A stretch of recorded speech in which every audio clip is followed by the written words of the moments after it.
Assalamualaikum warahmatullahi wabarakatuh. Selamat pagi anak-anak. Apa kabar semuanya hari ini? Alhamdulillah ya, baik semua. Hari ini kita akan belajar mengenai strategi dakwah Wali Songo.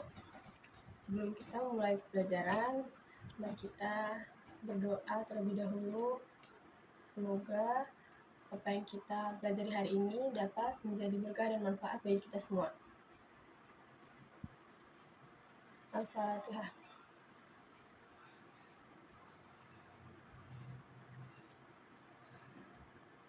Baik, sebelumnya Ibu absen terlebih dahulu ya.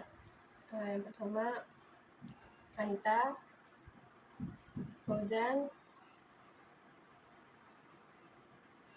Faiz, Renata,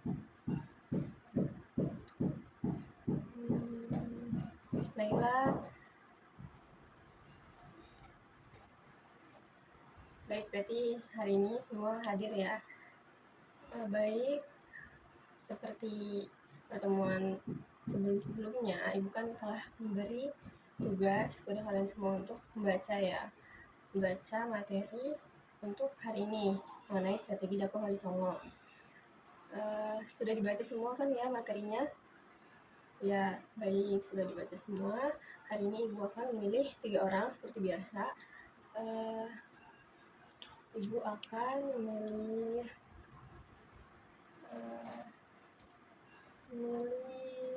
Naila. Silahkan Naila, maju ke depan, tidak boleh bawa buku ya anak-anak.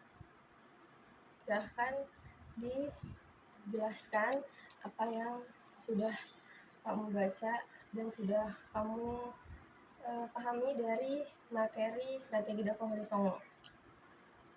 Ya, baik, terima kasih Naila. Silahkan duduk kembali. Selanjutnya Ibu akan memilih Faiz. Ya, kenapa Faiz? Belum membaca?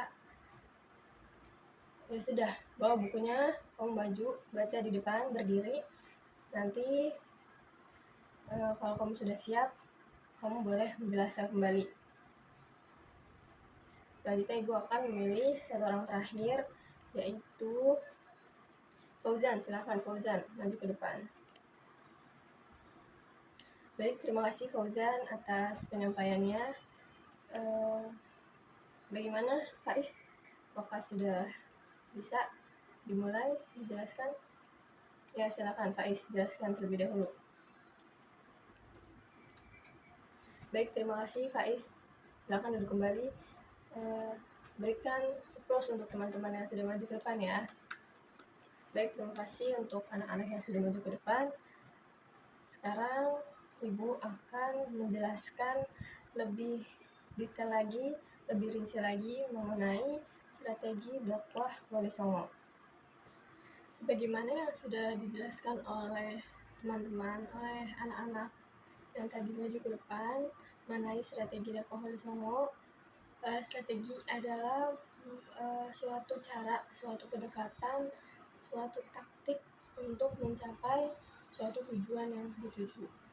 Jadi Wali Songo ini semuanya menggunakan pendekatan, menggunakan berbagai cara dalam menyebarkan agama Islam di zaman itu.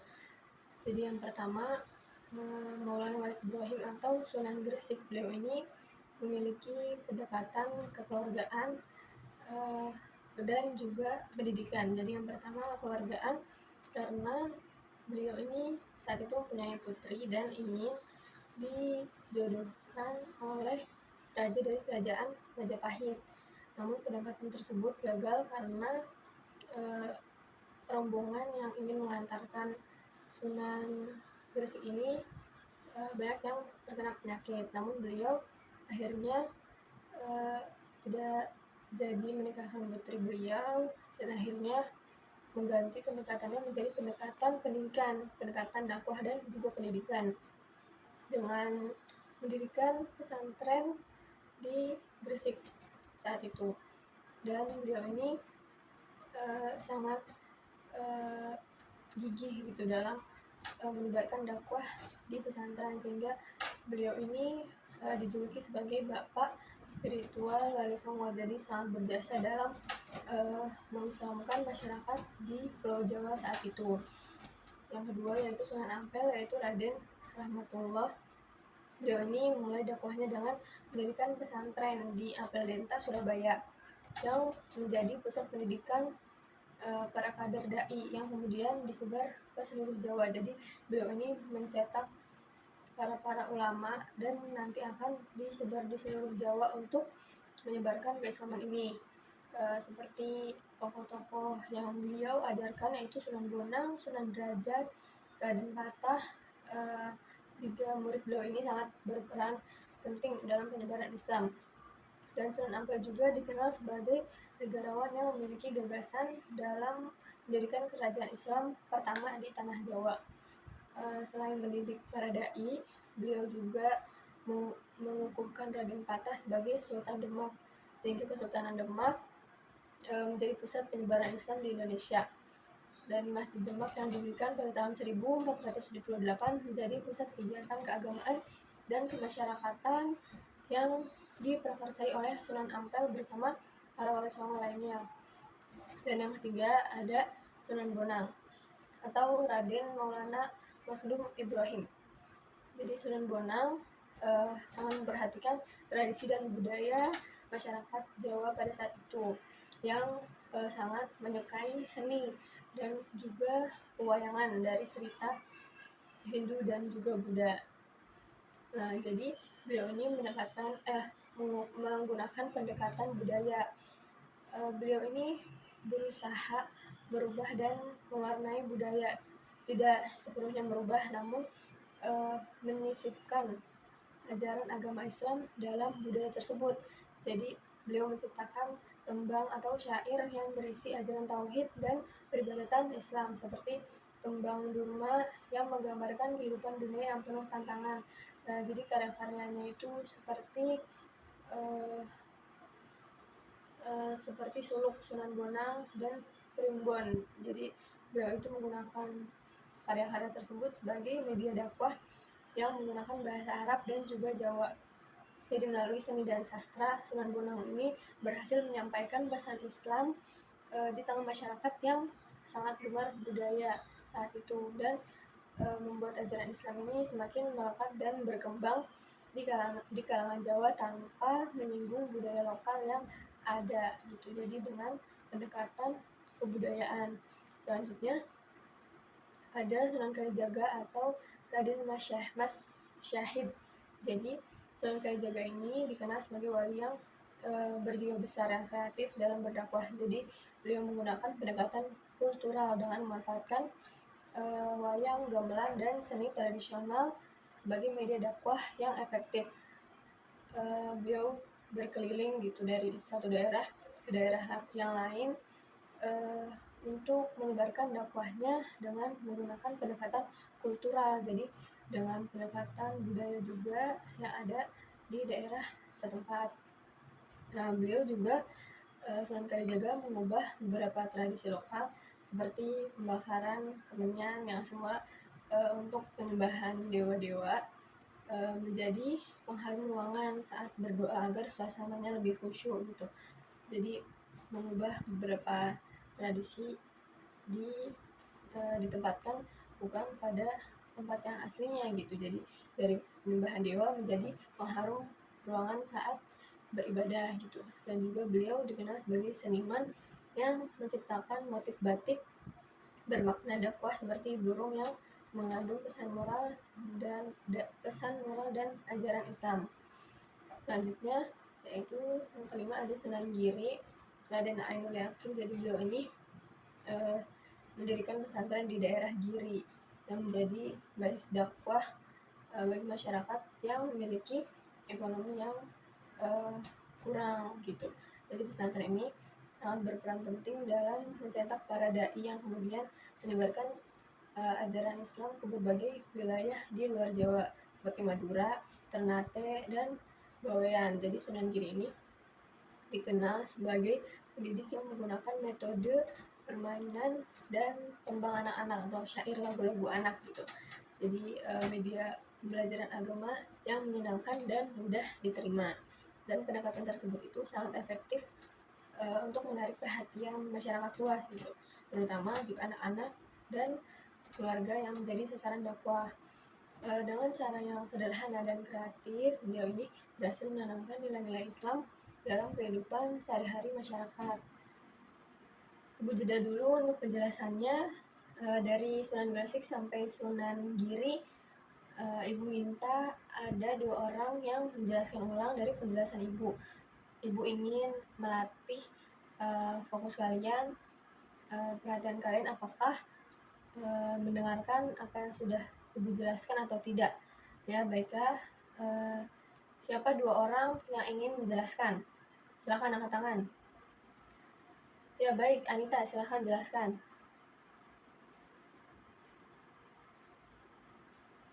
Baik, terima kasih Anita. Silakan satu orang lagi. Ya, Ahmad, coba silakan jelaskan.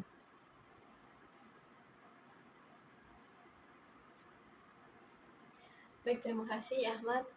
Jadi sedikit kesimpulan dari pada pendekatan kelima Sunan ini, daripada Sunan Gresik sampai Sunan Giri, memiliki pendekatan yang hampir mirip. Jadi dari Sunan Gresik, Sunan Giri dan juga Sunan Ampel memiliki pendekatan pendidikan, yaitu mendirikan pesantren dan mengajarkan kepada anak muridnya, pada para santrinya. Sedangkan untuk Sunan Kalijaga dan juga Sunan Bonang, beliau ini beliau berdua memiliki pendekatan pada kultural gitu, pada kebudayaan masyarakat yang ada, dan disisipkan nilai-nilai Islam gitu, seperti pada cerita wayang, masyarakat yang suka pada kesenian wayang, kemudian diganti ceritanya oleh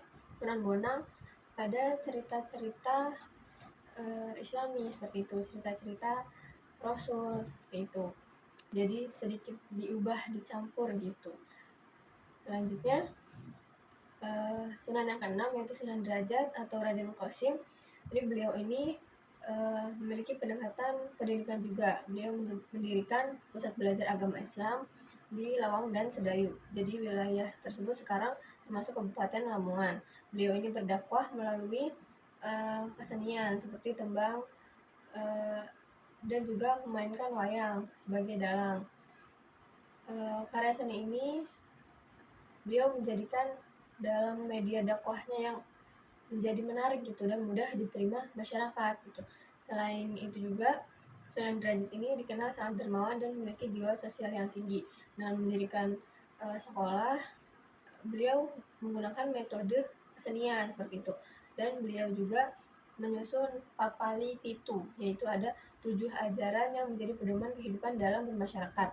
Ajaran tersebut ini mementingkan saling menyenangkan hati, mengingat Tuhan dalam setiap suka, dan berjuang menekan hawa nafsu, serta berbuat baik pada sesama, sehingga dakwah beliau ini tidak hanya bersifat spiritual namun juga sosial. Sunan yang ketujuh yaitu Sunan Kudus atau Raden Ja'far Shodiq. Beliau ini pernah belajar di Baitul Maqdis di Palestina, dan beliau ini berjasa dalam memberantas penyakit di sana di Palestina dan mendapatkan ijazah wilayah. Nah, setelah itu beliau kembali ke Jawa dan mendirikan Masjid Kudus yang hingga saat ini dikenal sebagai Masjid Al-Manar. Jadi Sunan Kudus menggunakan pendekatan budaya dalam dakwahnya, dalam menciptakan lagu dan cerita keagamaan seperti Gending, Mas Kumambang, dan Mijil. Jadi beliau itu menciptakan lagu-lagu, cerita-cerita yang bisa diterima oleh masyarakat setempat gitu. Beliau juga sangat menghargai kearifan lokal dengan melarang penyembelihan lembu di Kudus sebagai bentuk toleransi terhadap adat Hindu yang menganggap lembu atau sapi ialah suci, karena sapi itu dianggap dewa gitu, titisan dewa. Dan pendekatan ini menunjukkan bahwa beliau ini sangat mengharmonisasi gitu dakwah Islam dengan budaya setempat gitu, agar mudah diterima masyarakat. Jadi bukan menghilangkan tapi tetap melanjutkan budaya yang ada, tapi disisipkan nilai Islam seperti itu. Selanjutnya yang ke-8 yaitu Sunan Muria atau Raden Umar Said. Yaitu beliau ini menggunakan pendekatan yang sangat unik karena beliau memilih desa-desa yang terpencil gitu sebagai medan dakwahnya, dan dikenal sebagai wali yang gemar sekali menyendiri gitu. Dia gemar sekali menyendiri, berzikir seperti itu, dan beliau ini sangat dekat dengan rakyat biasa. Beliau menggunakan pendekatan berdakwah dengan memberikan pendidikan kursus-kursus gitu, seperti kursus pada pedagang, pada nelayan gitu, dan masyarakat kecil. Dan beliau juga mendukung Kesultanan Demak dan ikut andil dalam pendirian Masjid Demak. Karya tulis beliau itu merupakan tembang Sinum dan Kinanti yang masih digemari hingga saat ini. Jadi pendekatan beliau ini sangat sederhana dan dekat dengan masyarakat, dan membuat ajaran Islam ini mudah diterima dan berkembang di daerah-daerah terpencil seperti itu. Selanjutnya yang terakhir ada Sunan Gunung Jati atau Raden Syarif Hidayatullah. Jadi Sunan Gunung Jati ini menghabiskan waktunya untuk berjihad, untuk berperang melawan bangsa Portugis saat itu, dan beliau ini menggabungkan kekuatan antara Kesultanan Banten dan juga Kesultanan Demak. Meskipun sempat mengalami kekalahan, pasukan Islam akhirnya berhasil mengusir Portugis dan mengubah Sunda Kelapa menjadi Jayakarta. Dan beliau ini dikenal juga sebagai pelopor konsep Islam modern pada zamannya itu. Dan Kesultanan Banten didirikan oleh beliau dan juga berkembang menjadi negara maju dan makmur pada abad ke-17. Jadi jasa beliau ini sangat besar, dari mengusir Portugis ini sangat berjasa sekali dan menjadi tokoh yang sangat dihormati di Jawa Barat. Semua wali, 9 wali ini menggunakan strategi dakwah yang beragam. Jadi dari mulai pendekatan pendidikan, budaya, sosial, hingga politik gitu. Mereka mampu memanfaatkan kearifan lokal yang ada di wilayah di mana mereka berdakwah, dan juga menggunakan media yang sangat sesuai gitu, sehingga masyarakat dapat menerima ajaran Islam dengan sangat perlahan gitu. Jadi perlahan-lahan dapat menerima dengan pendekatan yang sangat halus seperti itu. Jadi tidak dengan peperangan. Sampai sini apakah ada yang ingin ditanyakan? Jika tidak, maka Ibu akan melanjutkan pembelajaran. Selanjutnya, seperti pada pertemuan sebelum-sebelumnya, Ibu akan menyuruh kalian berdiskusi ya, 4 orang seperti biasa. Nah, di sini ada 3 pertanyaan. Yang pertama itu, bagaimana peran pendekatan budaya yang digunakan oleh Wali Songo seperti wayang dan tembang dalam mempercepat penyebaran Islam di Jawa? Yang kedua, menurut kalian strategi dakwah mana yang paling efektif untuk diterapkan di masyarakat modern saat ini, dan mengapa alasannya? Dan yang ketiga, selain itu, bagaimana sikap toleransi yang ditunjukkan oleh Sunan Kudus dalam menghadapi adat lokal, dalam menghargai adat lokal sehingga dapat menjadi contoh dalam menjaga kerukunan dalam beragama? Baik, silakan dibentuk 4 orang ya, depan belakang aja ya, depan belakang jadi 4 orang. Selanjutnya Ibu kasih waktu 15 menit ya, cukup ya? Cukup. Nanti untuk 15 menitnya presentasi semua kelompok. Nanti satu kelompok terbaik akan Ibu beri hadiah. Jadi siapkan ya jawaban terbaik kalian semua. Tolong dimaksimalkan jawabannya, nanti akan mendapat hadiah dan tentunya nilai juga yang terbaik gitu. Ya silakan dimulai diskusinya, silakan.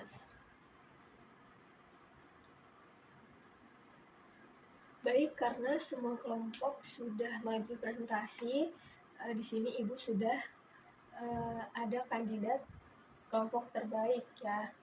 Ada satu kandidat kelompok terbaik jatuh kepada kelompok berapa? Wah, semuanya semangat. Jadi yang menang, yang terbaik adalah kelompok 4. Yeay, tepuk tangan semuanya. Nah, jadi nanti Ibu kasih hadiahnya ya nanti setelah kita tutup pelajaran.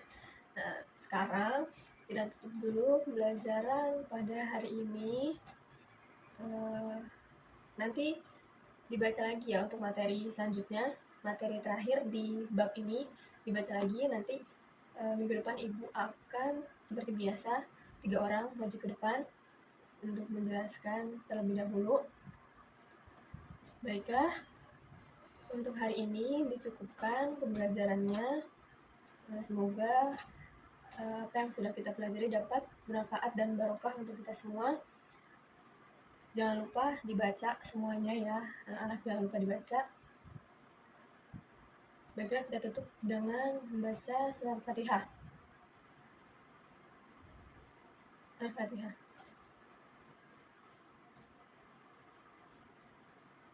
Ayo baca doa kafaratul majlis dulu. Bismillahirrahmanirrahim.